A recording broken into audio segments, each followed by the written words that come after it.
Let's bring in now Mo Khan of TSN690 Montreal. He's been sitting through all of that. How you doing, Mo? I'm well, RP. How you been? Good. Which of this veritable buffet of topics jumps out at you the most? I was going to pay like $1,000 to get my name on the Grey Cup, but I guess they don't want my money now, the CFL. But that's quite the surprise in my books, what the CFL is trying to do with this initiative to get, I guess, fan interest back on board. Yeah. Well, my take is it's not a bad idea, but I expect more, and I don't think this is going to be enough to save the CFL. The last time we chatted, you mentioned players were upset at the commissioner. The season was still hanging in the balance at that time, Mo. So what's the take in Montreal now, and what are you hearing from the players since the season's been canceled? I think first from the Montreal perspective, as I said to others, RP, Montreal is a city that has a CFL team, whereas Regina is a CFL city. So, the diehards, obviously, which is probably about 10 to 15,000, are disappointed that there is no season. But I think overall, this is a city that will live off the Habs, NFL, CFL probably comes fourth or fifth in the whole sports spectrum here. So I think it is a sad part of it. But also, when you think about it, though, RP, with this whole wide league over here, they botched this whole thing. And the players in particular are not happy. And the players I've spoken to in the last 10 days since the announcement was made by the CFL to kibosh the 2020 year, they want Ambrosie out. Now, will it happen? I'm not too sure. I think Ambrosie has some backers, such as Wade Miller, Scott Mitchell, the Ticats, who are all big supporters of Randy Ambrosie, who will support him. And I think that's going to be key. If he loses any of that support, then I think Ambrosie's on thin ice. But for now, he will be the commissioner until further notice. Yeah. Obviously, it's not a shock. I've been supporting Randy Ambrosie from day one, but that's not to say that he's been perfect. And a couple examples are recent interviews where he said they got bad advice in terms of their government relations. I think he actually said that. And then to say, hey, I didn't invent coronavirus, but then turn around and say, I'll put this on me because I'm not like Trump who won't take onus for anything. I'm like, well, you're arguing both sides, Randy. Although it's a tough pinch. I mean, I could sit and argue that all day, Mo. Like, Mark Cohan couldn't have got him out of this jam, do you think?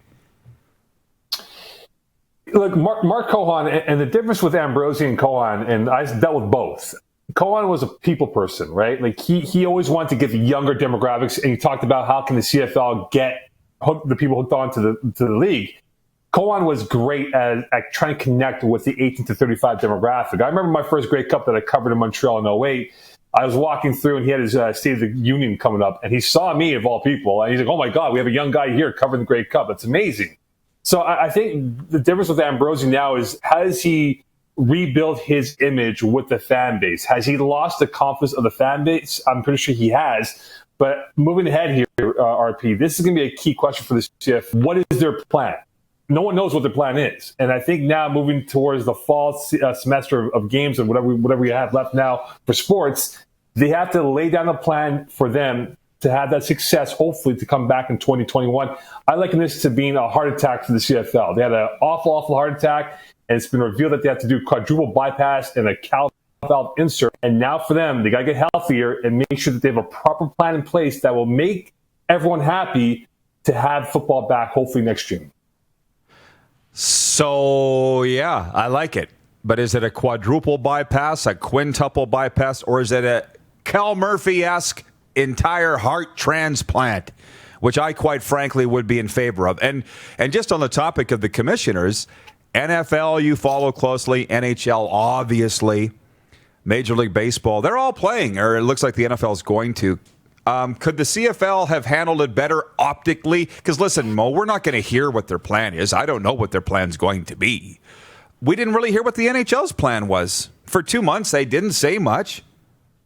Right? I mean, what your thoughts on their return to play and how it worked and how the leagues look? Because nobody's criticizing those commissioners right now.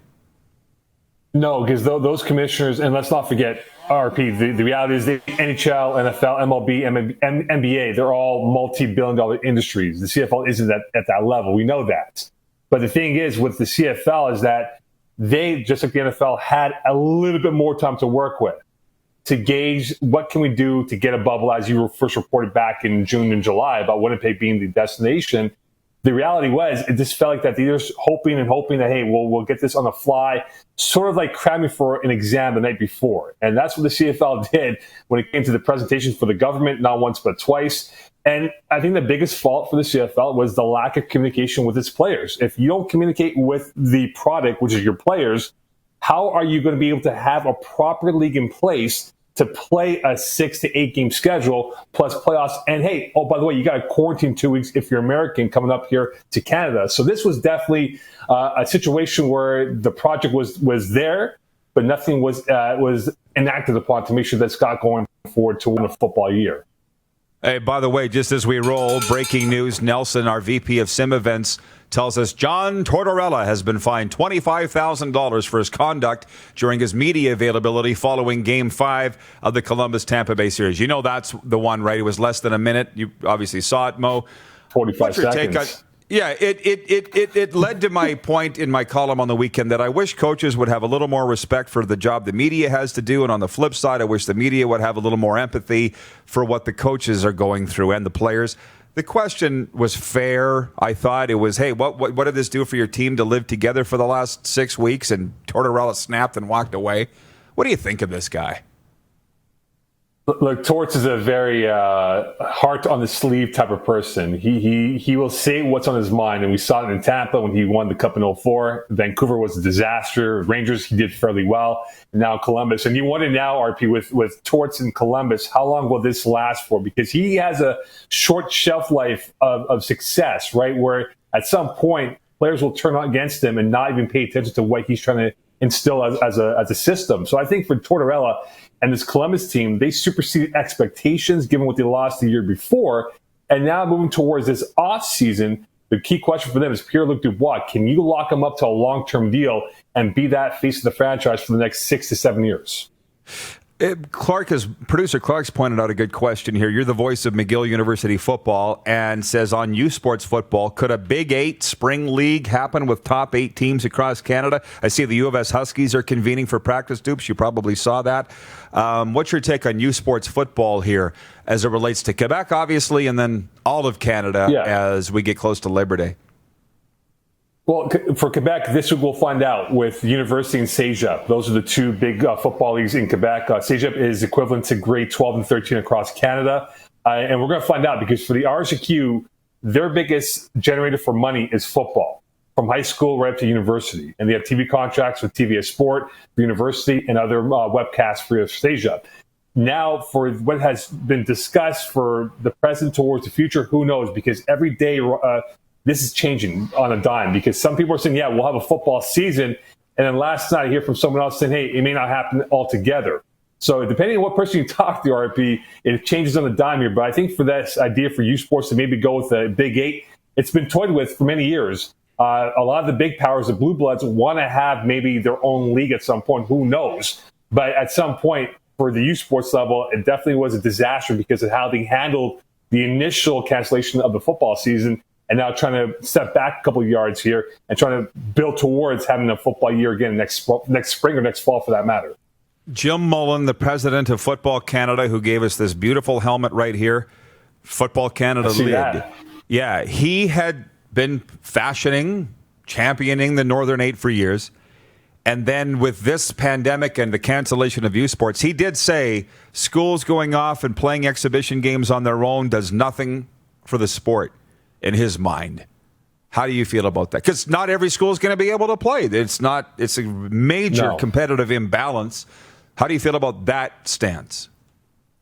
I love Jim. Jim's one of the best guys. He's been the frontier for football for many, many, many years in Canada.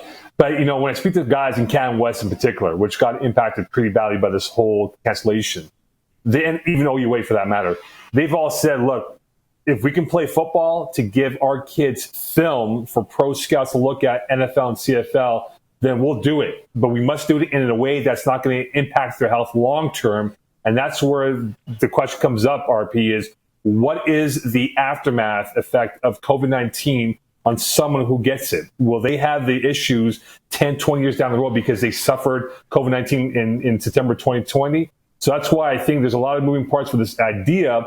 But I get it, though. These kids want to play football, and these kids want to be recognized by the next level of professional teams out there. If that means you're playing a jamboree or a controlled scrimmage for that matter, I'm all for that, provided that the health is the priority for everyone involved, from staff members right down to the players.